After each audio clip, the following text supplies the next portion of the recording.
صدر مملک کے ساتھ دوستی کا دعویٰ نہیں کر سکتے، لیکن اگر صدر کسی عام آدمی کو بلائے اور اسے اپنے متعلق سب کچھ بتائے اور اسے اس کے متعلق دریافت کرے تو وہ کہہ سکتا ہے کہ میں صدر مملک کو جانتا ہوں۔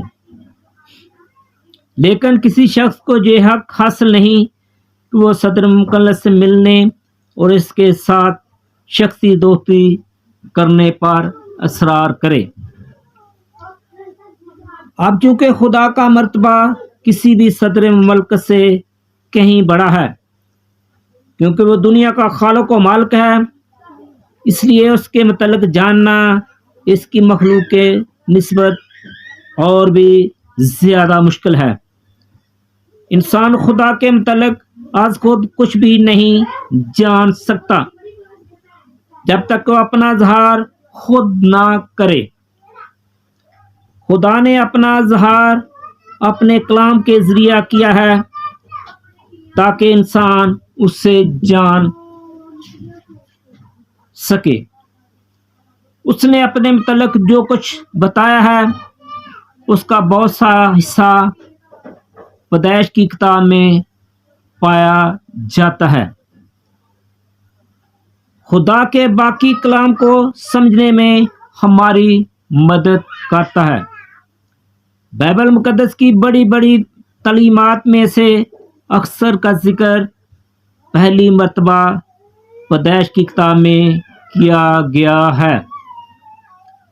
اس میں ایمان کے ذریعہ راست باز ٹھہرانے، خدا کے لوگوں کا چناؤ، شادی، گناہ، کفارہ، خاندانی زندگی اور متعدد دیگر باتوں کا پہلی مرتبہ ذکر ہوا ہے۔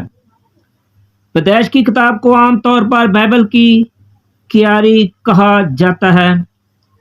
کیاری اس قطع زمین کو کہتے ہیں جس میں پنیریاں اگائی جاتی ہیں، پھر ان پنیریوں کو اکھاڑ کر کھیتوں میں لگاتے ہیں۔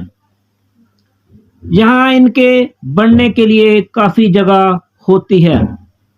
بائبل کی متعدد تعلیمات پیدائش کی کتاب میں مشل چھوٹے پودوں کے سیدھے سادے طریقے سے بیان کی گئی ہیں، اور پھر انہیں بائبل کی دیگر کتابوں میں زیادہ تفصیل سے بیان کیا گیا ہے۔ بائبل کی اکثر تعلیمات کو صحیح طور پر سمجھنے کے لیے اس کا پس منظر جاننا ضروری ہے۔ مثلا ہم رومیوں کے خط میں پولس رسول کے ایمان کے ذریعہ راست باز ٹھہرانے کی تعلیم کو اس وقت تک نہیں سمجھ سکتے جب تک کہ ہم پیدائش کی کتاب میں ابراہیم کے متعلق نہیں پڑھتے۔ اسی طرح مسیح کا آدم ثانی ہونا ہماری سمجھ میں نہیں آ سکتا جب تک کہ ہمیں پہلے پیدائش کی کتاب سے آدم اول کا علم نہ ہو۔ اس زمن کے مزید مسائل بھی پیش کی جا سکتی ہیں جن سے ثابت ہوتا ہے کہ بائبل کی دیگر حصص کو سمجھنے کے لیے پیدائش کی کتاب کا علم ضروری ہے۔ یہ برادران اسلام کے ساتھ بات چیت کرنے میں مدد کرتی ہے۔ 1972 میں یونائٹڈ بائبل سوسائٹی نے اسلامی ممالک میں خدمت کرنے والے مسیحیوں سے دریافت کیا کہ ان کی نظر میں عہد عتیق کی کون سی کتاب مسلمانوں کے میں استعمال کرنے کے لیے سب سے زیادہ اہم ہے۔ اس نے جواب دیا کہ پیدائش کی کتاب گواہی کے لیے ضروری ہے کہ ہمیں علم ہو کہ ہم نے کون کون سے اثرات مشترک ہیں۔ مسیحیت ہونے کے باعث اسلامی تعلیمات اور رسم و رواج سے متاثر ہوتے ہیں۔ اس لیے ضروری ہے پیدائش کی کتاب کے بارے میں مسیحی اور مسلم اعتقادات میں جو فرق پایا جاتا ہے مسیح اس سے آگاہ ہوں۔ دو اشخاص میں دوستی کے لیے کوئی نہ کوئی قدر مشترک ضرور ہونی چاہیے، اور ان میں سے جتنی زیادہ باتیں مشترک ہوں گی ان میں اتنی ہی زیادہ مفاہمت ہوگی۔ جب ہم ریل گاڑی یا بس میں سفر کرتے ہیں تو عام طور پر اپنے ساتھی مسافر سے باتیں شروع کر دیتے ہیں۔ اکثر دو اجنبی آپس میں گفتگو کرنے لگتے ہیں۔ یہ کیسے ممکن ہوتا ہے؟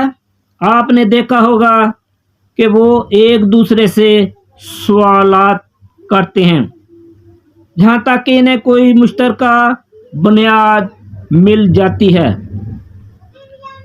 سوالات کرتے جہاں تک کہ انہیں کوئی مشترکہ بنیاد مل جاتی ہے۔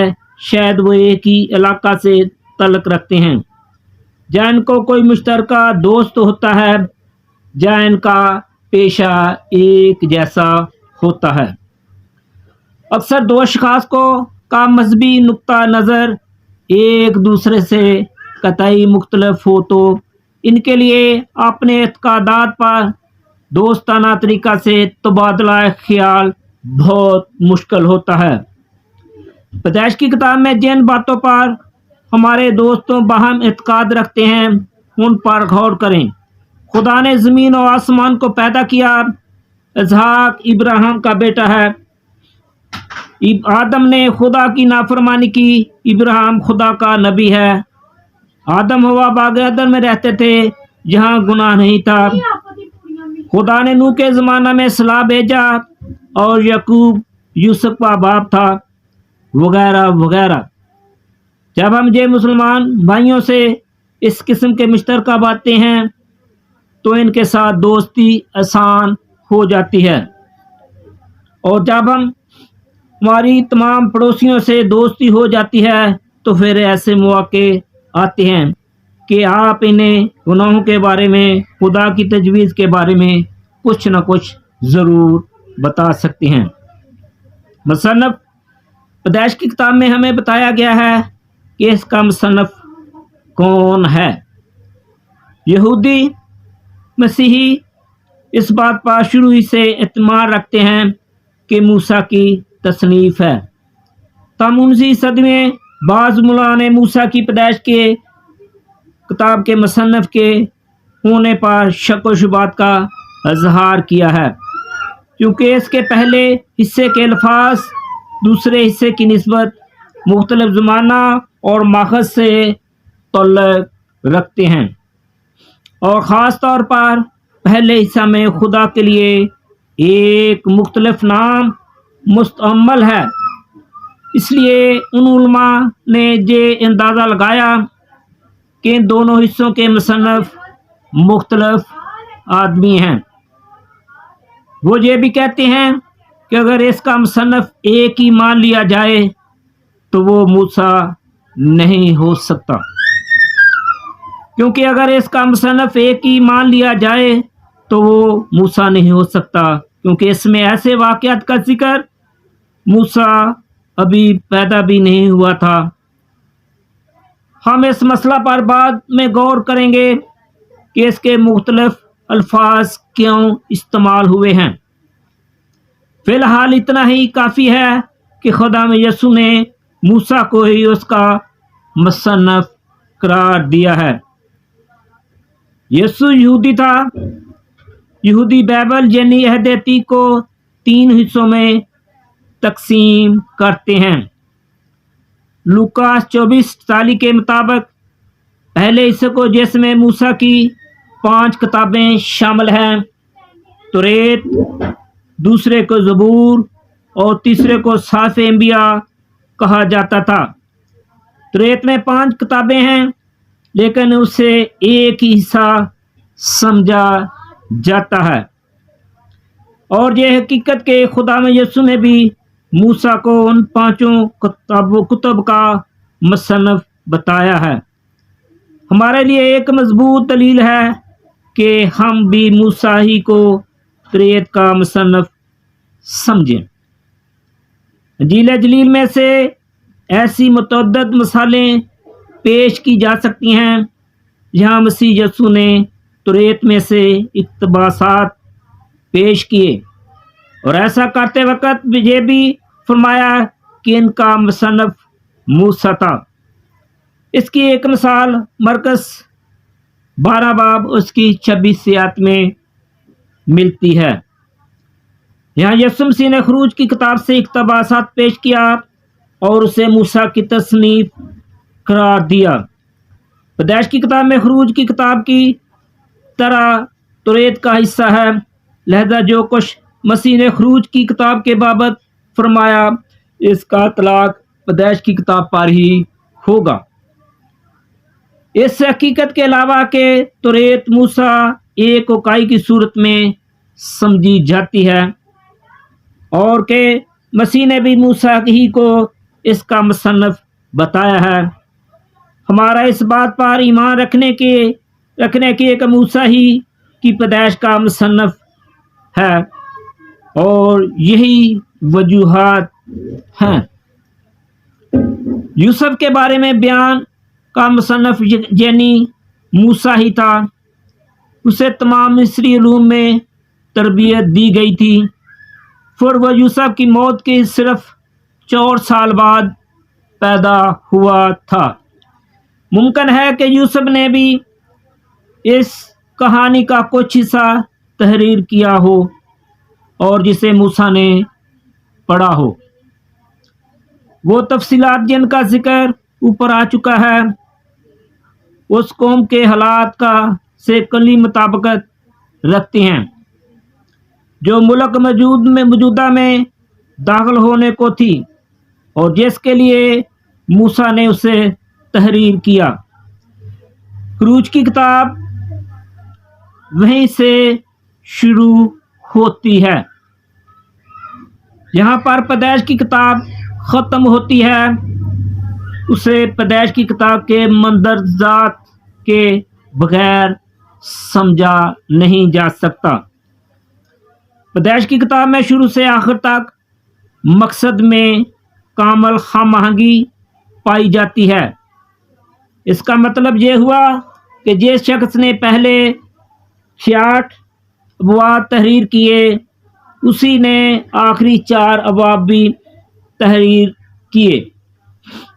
بس جب یہ مانا جاتا ہے کہ موسیٰ نے آخری 14 ابواب لکھے تب یہ اندازہ لگانا فطری ہے کہ پہلے 66 ابواب بھی اسی نے ہی لکھے تھے۔ پیدائش کی کتاب کی فطری تقسیم۔ پیدائش کی کتاب کو 11 بڑے حصوں میں تقسیم کیا گیا ہے۔ ہر ایک حصے میں ایک آیت ایسی ضرور آتی ہے جس میں ایک خاص عبرانی الفاظ استعمال ہوا ہے۔ وہ لفظ تولید اور اس کا مطلب تولید یا پیدائش ہے، لیکن اردو میں اس کا ترجمہ مختلف طریقوں سے کیا گیا ہے، اس لیے یہ معلوم کرنا مشکل ہے کہ ان 11 آیات میں سے ایک ہی لفظ مستعمل ہے۔ عبرانی لفظ تولدت یہاں عام طور پر خاندان کی طریقے پیدائش کو بیان کرتا ہے۔ یہ اس حصہ میں بیان کردہ خاندان کی تاریخ کے شروع کی طرف اشارہ کرتا ہے۔ پہلی مرتبہ یہ انسان کی پیدائش سے پہلے استعمال ہوا ہے، اس لیے یہ زمین اور آسمان کی پیدائش کو بیان کرتا ہے۔ اس عبرانی لفظ تولدت مقابلہ کریں عربی اور مادہ ولد کا یونان میں ترجمہ گینے سیوس اور انگریزی میں جنریشن۔ یہ یونانی لفظ نئے عہد نامہ میں صرف متی 1 باب میں استعمال ہوا ہے۔ یسوع مسیح ابن داؤد ابن ابراہیم کا نسب نامہ۔ ایسا معلوم ہوتا ہے کہ اس وقت پیدائش کی کتاب اور دیگر تحریرات میں یہ لفظ کتاب یا کتاب کے حصے کے مصنف کو ظاہر کرنے کے لیے استعمال ہوا ہے۔ پھر یہ لفظ تفصیل کے شروع کی بجائے آخر میں استعمال ہوا۔ اس زمانہ کا رواج یہی تھا کہ مصنف یا مالک کا نام اس کی تحریرات یا املاک کے ریکارڈ کے آخر میں لکھا جاتا تھا۔ ہم یہ مانتے ہیں کہ موسیٰ نے کسی جگہ بھی یہ دعویٰ نہیں کیا کہ وہ پیدائش کی کتاب کا مصنف ہے، تو پھر ہم اسے موسیٰ کی تحریر کردہ کتاب کیسے کہہ سکتے ہیں؟ ایسا معلوم ہوتا ہے کہ اس کے پاس دیگر مصنفین کی تحریر کردہ 11 لوحیں موجود تھیں۔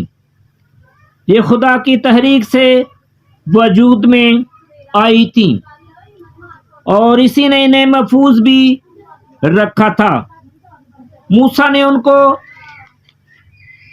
ترتیب کے مطابق تالیف کیا اور ایسا معلوم ہوتا ہے کہ یہ لوحیں حسب ذیل ہیں۔ نمبر 1، لوح پیدائش، پہلا باب، پہلی سے دوسری اور چوتھی آیت۔ آسمان اور زمین کی پیدائش، لوح 2، دوسرا باب، 5 باب، 5ویں تا 6ویں آیت۔ انسان کی پیدائش، نمبر 3، لوح 3، 5واں باب، 3 تا 6 تا 9، نوح کا نسب نامہ۔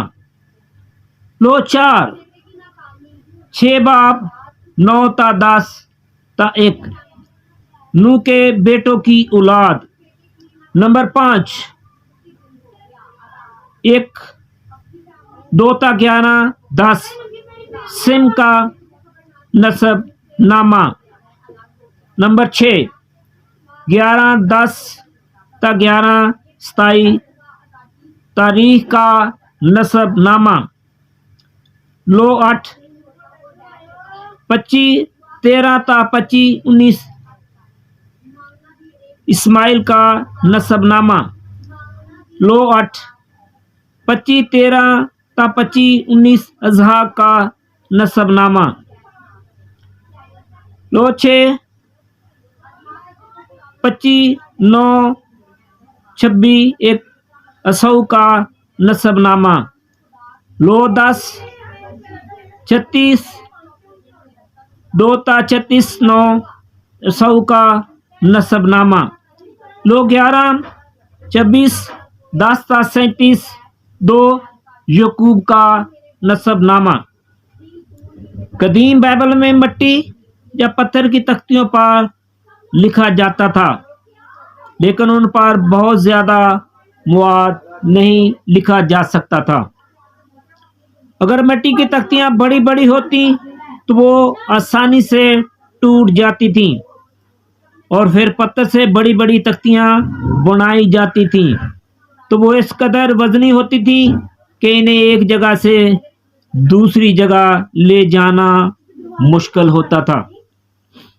پس طویل بیان کے لیے متعدد تختیاں استعمال کی جاتی تھیں، لیکن اس میں ایک بات یہ تھی چونکہ کتاب کی طرح انہیں صفحہ بے صفحہ نہیں باندھا جا سکتا تھا، اس لیے ان کی ترتیب کا سلسلہ الٹ پلٹ ہونے کا زیادہ خطرہ ہوتا تھا۔ پس لوگوں نے ترتیب قائم رکھنے کے لیے ایک طریقہ نکالا اور ہر تختی پر عنوان لکھ دیتے تھے اور اس کے شروع میں وہی الفاظ یا محاورے لکھ دیتے تھے جو پہلی تختی کے آخر میں تھے۔ مزید مصنف کا نام بھی تختی کے آخر میں لکھا جاتا تھا۔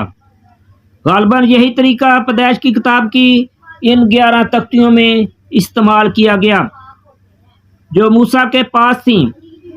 اس طرح موسیٰ نے اپنے ماخذوں کو صاف طور پر ظاہر کر دیا تھا اور انہیں شاذ کے نام بتا دیتا ہے جن کے پاس اول یہ تختیاں تھیں۔ یہ قیمتی شخصی تواریخ سینہ بہ سینہ نہیں ملی تھیں بلکہ مرقوم تھیں۔ ابراہیم سے پیشتر فن تحریر ایجاد ہو چکی تھیں اور عام لوگ اس سے واقف تھے۔ یہ بات بڑی دلچسپ ہے کہ غیر اقوام کے قدیم ترین مخطوطات میں تخلیق کائنات اور نوح کے طوفان کا ذکر عام ہے۔ تیج 2 باب 4 باب میں ملاحظہ فرمائیں، یہ ہے آسمان اور زمین کی پیدائش جب وہ خلق ہوئے۔ یہ پیدائش کی کتاب کی پہلی تختی کے آخر میں ہے۔ دوسری تختی بھی اسی قسم کے الفاظ سے شروع ہوتی ہے۔